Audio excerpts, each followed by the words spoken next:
Hey, what's good, everyone? It's your boy, the humble hacker from Chi-Town, Shy Ronin here, back here with another walkthrough, and this will be a video series that I'm going to be working on by working on these easy to intermediate Active Directory rooms here on TryHackMe for those who want to try to get like a good foundation set up for retaking their OSCP, which I am as well. Fingers crossed. Wish me luck and all that jazzy face. So we're gonna get this done in sections. So we can get started here. So what I'm gonna do, I'm gonna just run through in short blocks. So these would be like short videos here, just going after certain sections. So we'll go through maybe these, but definitely these two for today's video. And then going through up until the enumeration phase of pivoting as well. So that's about what, 5 tasks knocking out, and there are a grand total of 44. These are just click, click, booms. So we'll do 5 modules a week.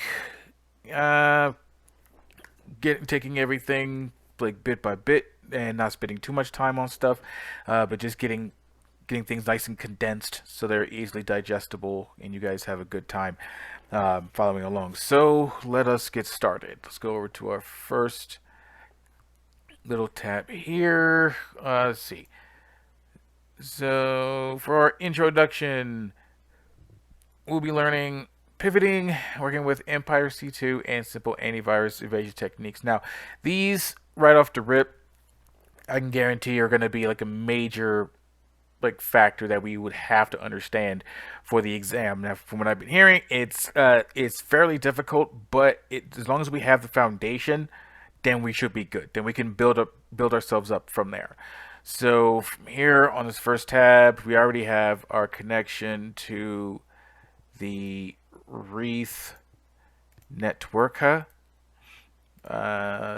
just go ahead and confirm that.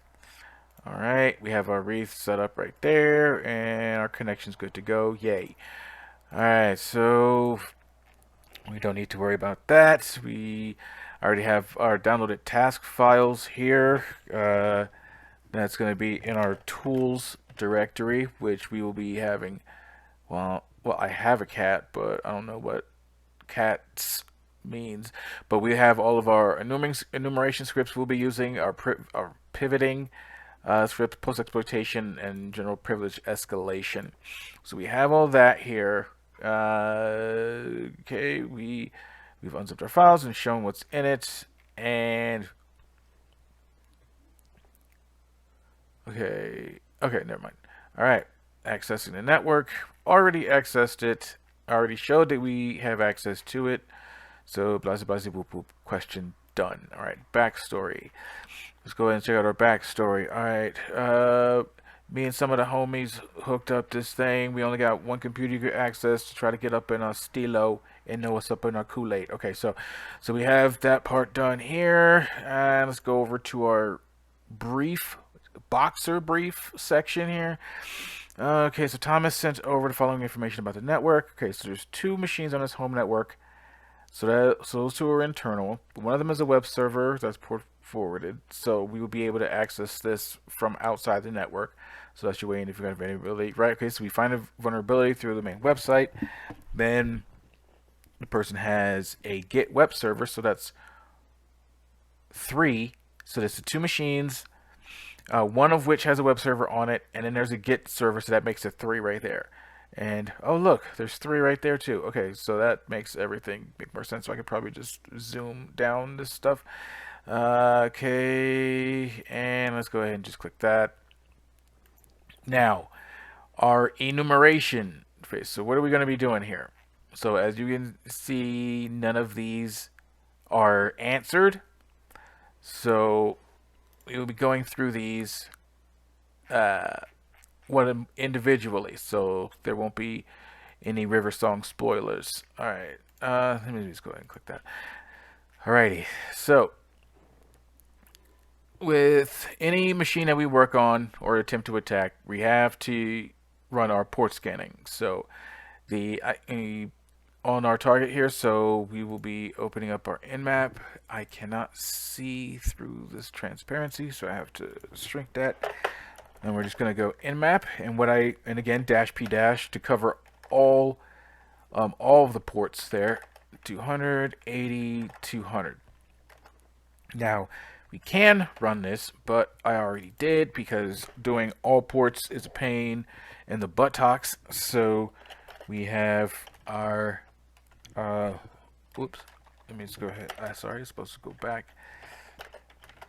Alright, I cannot spell. There we are. Alright, so these are the ports that were discovered from using the dash p dash flag to scan all of the ports there. So we have 22, we have SSH, HTTP, my mouse stinks, HTTPS. We have these other ports here that show this is filter, so we most likely can't touch that. The 9090, we can't touch that. 10,000, we have a mini server version 1.890 here. Let's see what else. Then we have these other two that are closed. All right, so let us check what this says in here. Okay, how many of these ports are open on the target? I believe there were 8. So 1, 2, 3, 4, 5, 6, 7, and 8. So let's do that. Hold up. Oh, stupid. Read it all the way through. How many ports are open? So now we have to fix that to 1, 2, 3, 4. Okay. There we are. Perform a server scan on the open ports. What OS does Nmap think it's running? Now, from the ports that we've seen so far, and from 22 being open, along with 80 and 443, high chance it's Linux. And yes, it is. It shows us that it's CentOS, which is a variation of Linux. Now, we can also confirm this the same way by simply doing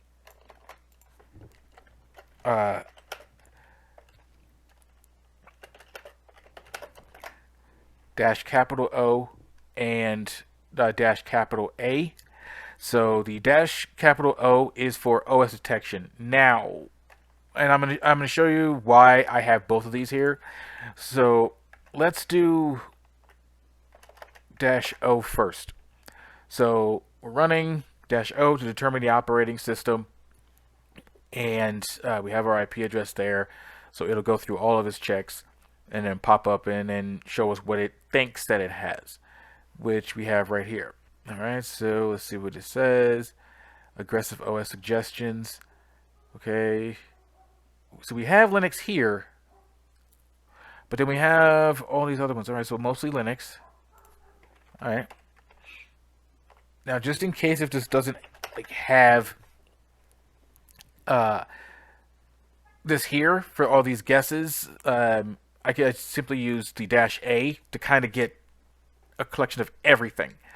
So just basically saying dump everything that you got except the scripts, since that's you have to call on that one, and show us what you have gathered from this IP address here. So this normally takes like the longest time. It's going to include ping and trace route. It should have a little bit more information as far as a response for what it finds. But I think this might take too long. Alright. But we'll question operating system, since it... Okay, on these open ports, CentOS. Alright, so let's just put CentOS in there first and try that one out. Cool. Alright, so that was it. Alright, so now that we know what we're dealing with, open the IP in our browser. What site does the server try to redirect you to? Let's see. Alright, cool. Now you're done.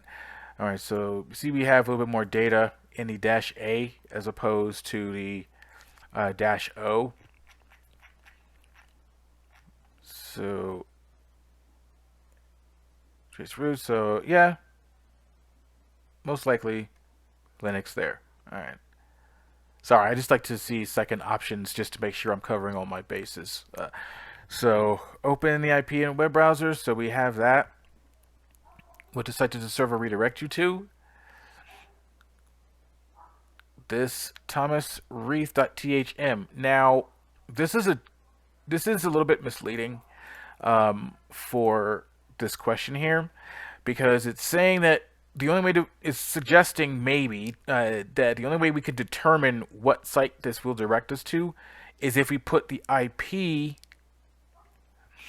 in the browser. So 10.200.87.200, 10.200.87.200. So we put that in, and as you see, it converted straight to this URL address name here. Now we can see the same thing in our nmap scan through right here, through the common name as well, and also did not redirect to right there as well. Simultaneously, whenever we see this common name here, it's best practice to add this to our Etsy host file. So we have, so if we go cat Etsy hosts, as you see that I also placed that IP address and the actual domain name here. So if I put this IP address in there, then it'll automatically convert to that to this domain here. So what is next? What is our next flipping question? All right. Oh, never mind. We already answered that question and did an explanation on it too. So let's go ahead and submit that. All right. Cool. The answer is correct. Okay. You will have noticed the site failed to resolve. Looks like Thomas forgot to set up DNS. All right. Okay. So this is how we do that from either a Linux system or a Windows system.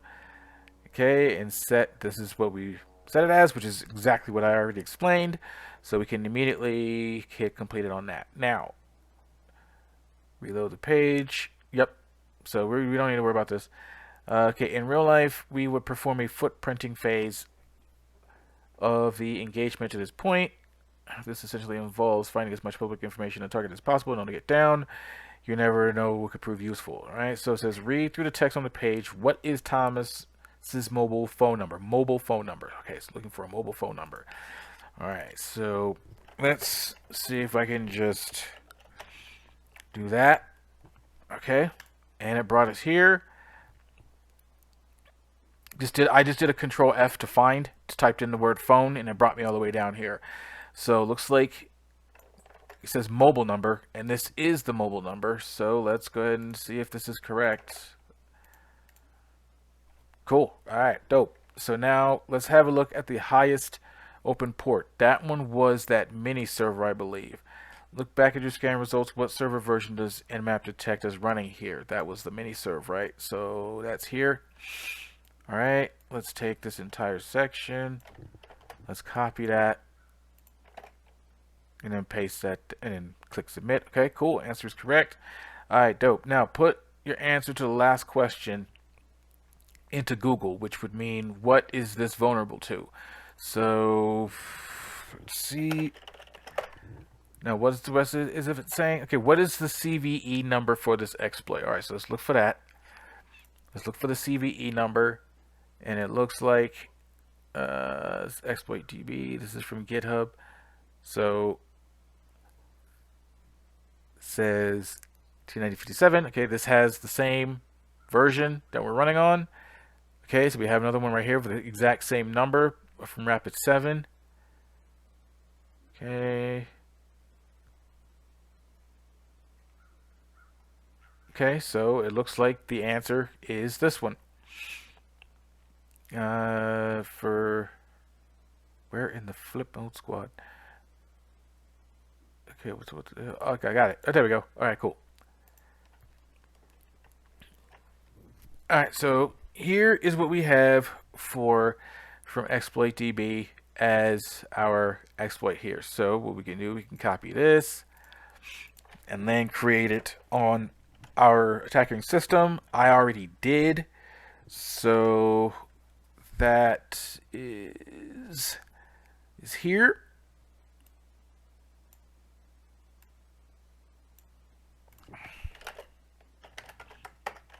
All right.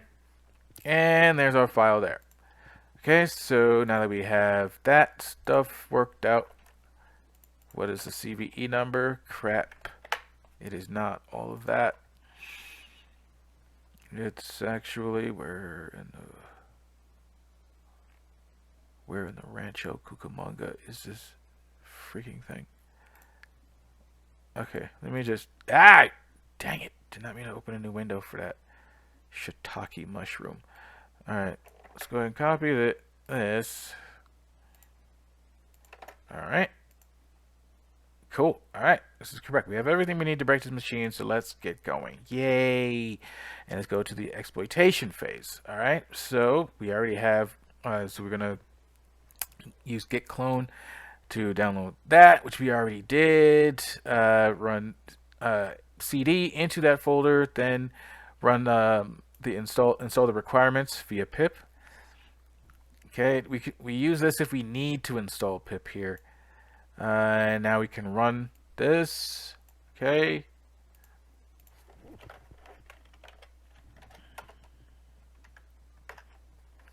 Okay, and how we use this. We select our base directory. Port. Right. So it looks like that we just do that and enter in the target IP. Alright, so let's do that. Okay. I don't want to type it, so I'm just going to copy and paste it. Alright, so we have... Okay. So it looks like that we have successfully exploited it. The target is vulnerable and the shell has been obtained. Type commands to have them execute on the target. Alright, so type shell to obtain a full reverse shell. Alright, so let's back up a step. Since this is giving us a good walkthrough of what to do, let's see what it wants us to do here. Alright, run a command. Yep, I already got it. Which user was the server running as? So how do we tell that? It's via the command who am I? And it tells us that we are running as root, which is really good. So let's go and put root right there. Success, we don't need to escalate privileges. Okay. So what do we do? Okay, to get a reverse shell from the target, you can do this by either you can either do this manually or by typing shell and follow the instructions given. Okay, so something tells me I'm gonna have to split this. So let's go with the word shell. Okay, enter the IP address. So so enter the IP address. So let's go over to our tunnel. And high chance we're going to be setting up a port. So before we finish this section, let's finish this over here. So in C, in LVP, let's go with port 1234 and have this starting listening. All right. So please enter the port number. We already put that in. It's 1234. So we hit enter. Start the netcat listener. Already did it. Hit enter and blammo skis. So now we have that here. All right. So you should now have okay, so it's basically telling us that we should now have a reverse shell, which we do. Okay. Now stabilize the reverse shell. There's it's still good. It's still good. Now for a little post exploitation. What is the root user's password hash? Now, where do we find password hashes? Via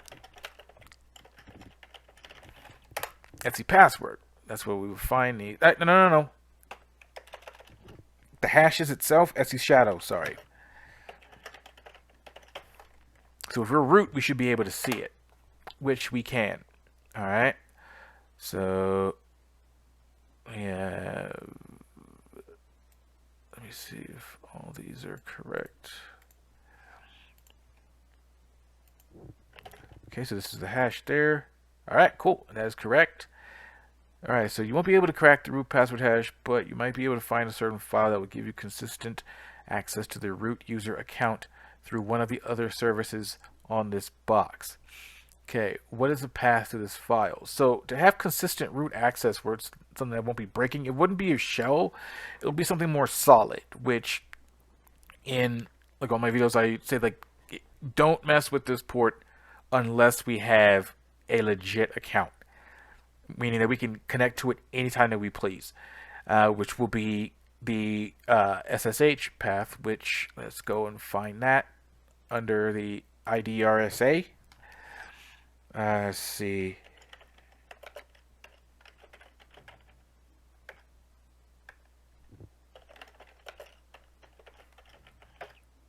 Okay.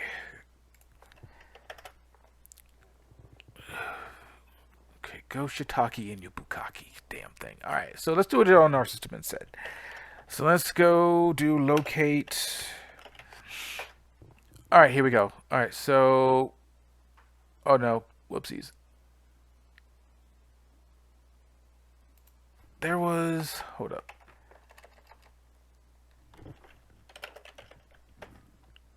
Wait. Ah, you stooge. You could do that from here. Alright, hang on one second. Alright, so let's go to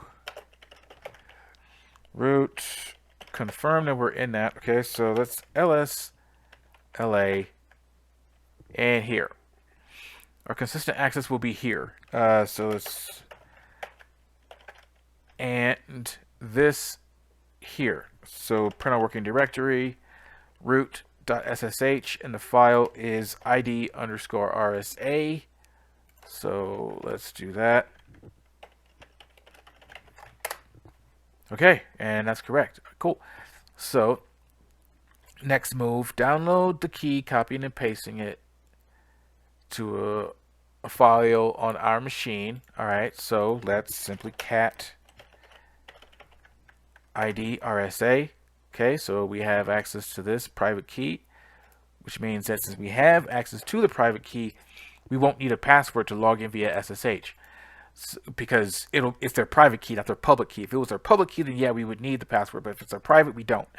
So let's get out of this one first. So let's go pico IDRSA, paste this all here, and chmod plus 600 on IDRSA.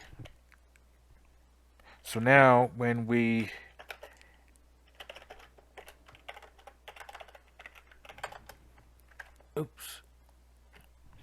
we use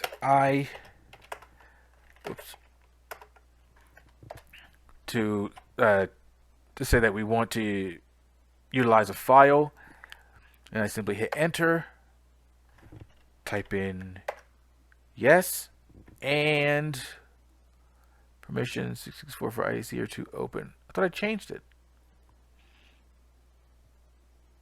Okay, so we have to change these permissions here. Let's see. Okay, so chmod 600. Okay. Oh, so I wasn't supposed to put the plus in there. I was supposed to take... Okay. Alright, so I see it. Okay. Now, if we try this again, we now have our SSH connection here. Run who am I, and we are root. Alright, so that is the answer to that. So we have everything we need for now. Let's move on to the next section. Pivot! Alright. So what does it mean to pivot? Artifacts. Pivoting is the art of using access obtained over one machine to exploit another machine deeper in a network. Okay, so we have root access to one machine, and we can be able to use that access from that one machine to connect and interact with another on the same network. Okay, so this is basically an example of that. So we attack the server that's in this internal network or part of this target network. Then we can use our foothold in here to be able to interact with these here. So read the pivot. introduction. So let's go ahead and click that. And high level overview. Okay. So what is this? There are two main methods, which is tunneling and proxying and port forwarding. All right. So is it giving us anything concerning what they do? No. It's just saying here. All right. So what type of pivoting creates a channel through which information can be sent hidden inside another protocol, which I basically just gave the answer already. Okay. Research, not covered in this network, but good to know about it. Which Metasploit framework interpreter command can be used to create a port forward? All right, so I think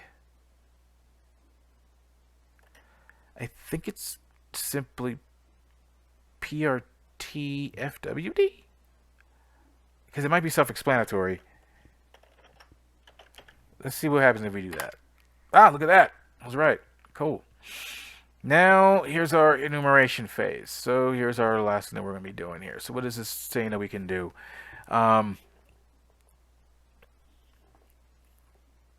Enumeration is key, yes. So there are 5 possible ways to enumerate a network through a compromised host. We can use what's on the machine, finding the host file or the ARP cache, using pre-installed tools on the target machine, use statically compiled tools that we would get ourselves, use scripting techniques like Bash or PowerShell, and using local tools through a proxy. So meaning our attack box to the victim box and using a proxy in between. So, okay, before anything else, it's sensible to check to see if there are any pieces of useful information stored on the target. ARP A can be used to check the ARP cache of the machine. All right, so let's reconnect here, and let's start using some of these enumeration techniques. Okay, so ARP A. Okay, so it looks like we have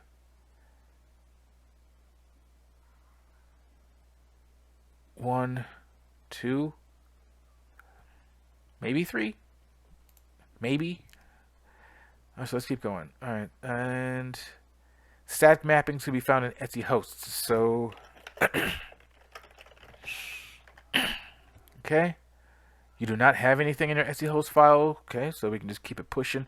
Now this is a Linux machine, so we don't need to worry about this portion for right now, since this is for Windows. So let's see what's in this one. This etsyresolve.conf here.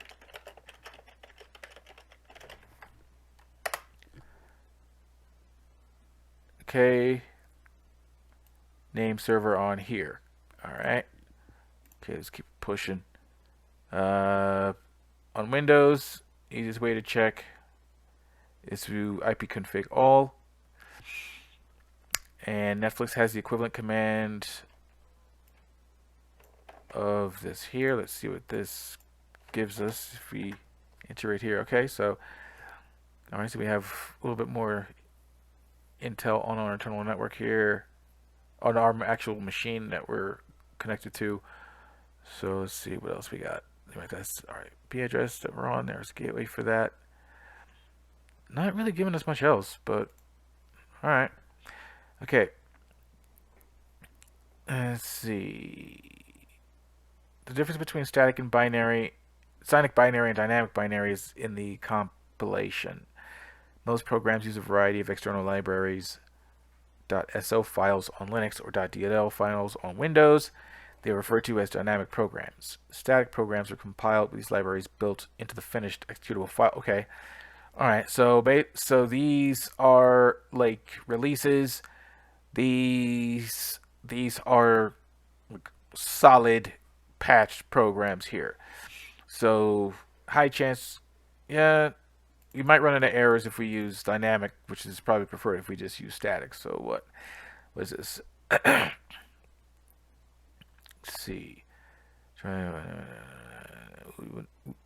We we will nearly always need statically compiled copy of the program, as the system may not have the dependencies installed, meaning that a dynamic library would be unable to run. Okay, so that answers some questions there.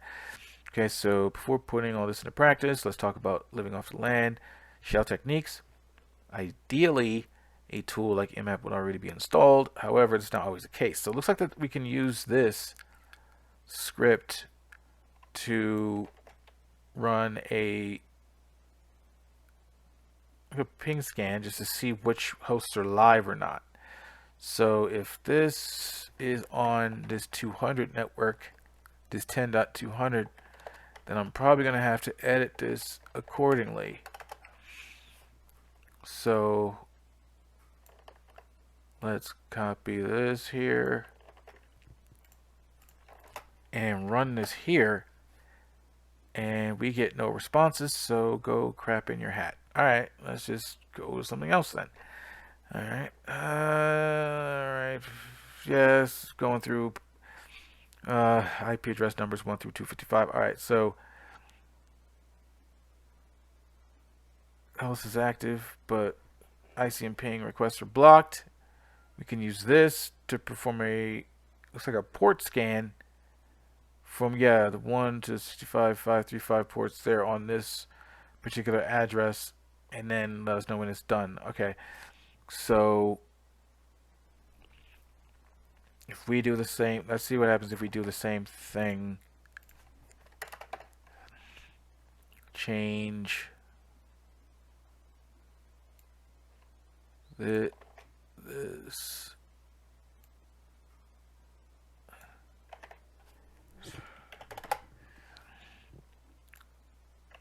Right, since this is the IP that we're on, the 10, oh crap, 10.200, there we go. Oh no, wait, no, 10.287 200, 10.287 200. All right, so here, what it's doing, it's using bash to run a script that says on this particular IP address, perform a port scan, and then whatever one that you find that shows that it's open, print that result there. Alright, so we have that one running. So what is this? What is the absolute path of the file containing DNS entries on Unix or Linux? And we've already, hold on, DNS entries. That's the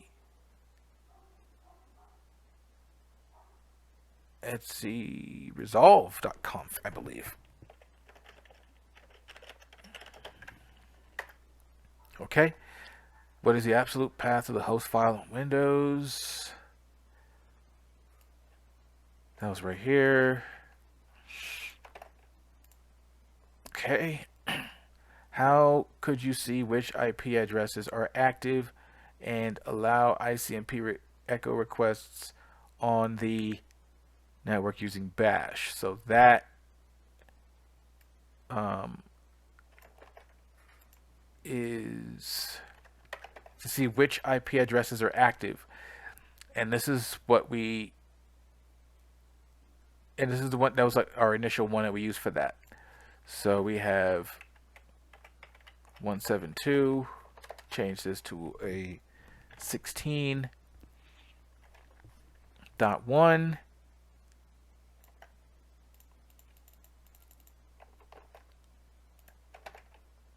and submit that. Cool. All right, so that was a lot that we just went through there. Let's do one more. Let's do one more. Let's knock out this one here and then call it good. So we'll have officially 10 of these things done. All right, so let's see. In this task, we'll be looking at two proxy tools, Proxy Chains and Foxy Proxy. Foxy Proxy is what we normally use if we're using like a like Burp or OWASP Zap, which, in my opinion, OWASP Zap has been killing it and the accessibility and being able to use it and figure stuff out on it. So I'm definitely going to be working on some more, or working on maybe some tutorial videos on utilizing Zap when dealing with like web targets and stuff. But anyway, moving on. All right, proxy chains. Here's a tool we've already briefly mentioned in previous tasks. Although not without its drawbacks, proxy chains can often slow down a connection. We don't really want that, especially if we're going after our OSCP. So that's going to be an issue. Okay, ideally, you should try to use static tools when possible. Okay, let's take a look at the tool itself. Okay, proxy chains command line tools, which are activated by prepending the command proxy chains to other commands, meaning we put this in front of another command that we're going to be using, or that we will be using, which says right here. So we're using netcat, but we're going to use proxy chains as a person in the middle to run this application. All right, so notice that the proxy port was not specified in the above command. Oh, I see. This is because proxy chains reads its options from a config file. So this will be the config file. So let's open this up.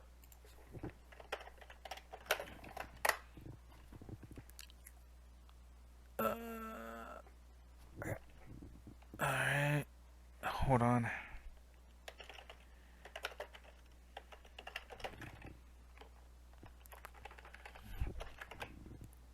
Okay, now I know that search is not going to work. Alright. So let's look for our conf file. Where are you? Car 54. There you are.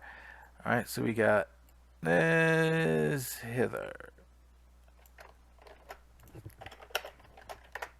Okay. So here is our proxy chains configuration file. So let's see what kind of chain here. Dynamic chain. Okay, each connection will be done via chain proxy. Oh, okay, so all right, it'll go for whichever one that you're using. Let's see. This is like you're using a specific setting here. You're using a specific address setup, so that looks like that's done right there. Random, each connection will be done via a random proxy. So kind of like UDP. If it gets there, it gets there. If it don't, it don't. All right, cool. So already did that.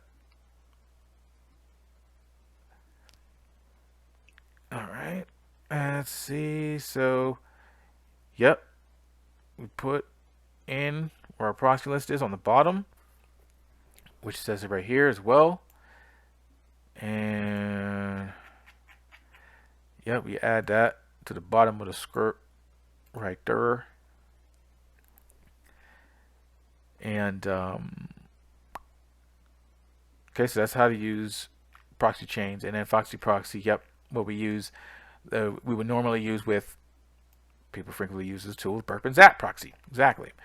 So it's mainly just how we set it up with going to add, putting in our local IP address and the port that we want that proxy to run off of, and then we simply save it, and then we select it via the icon, like right here. Okay. So to add it, go through the full motion, options. Okay, add.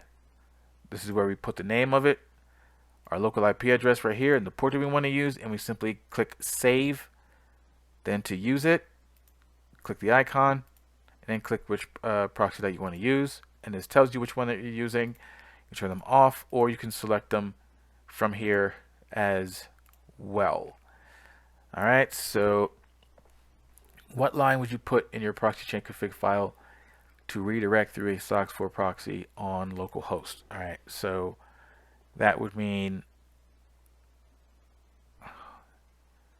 let's see. Oh, right. Okay. Config file to redirect through SOCKS4 proxy. Okay, so redirect through SOCKS4, so we're using SOCKS4, right? And we're using that through the local host on port 4242. Cool. All right. Now, what command would use telnet through a proxy going to here. That's what it explained before, using the command proxy chains, and then the command after.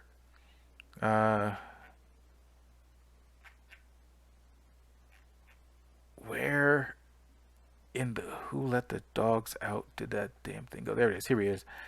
Okay, proxy chains, and then the command that we want to run. So go back down here, simply type in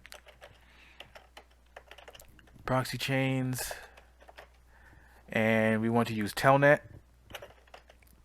So we enter telnet, the IP address we're using telnet on port 23. There we are. So you've discovered a web app running on a target inside an isolated network. Which tool is more apt for proxying to a web app? As we already explained and pointed out, Foxy Proxy is what you use for that. So we hit FP. And there we are. Cool. So that was the first 10 tasks of Wreath.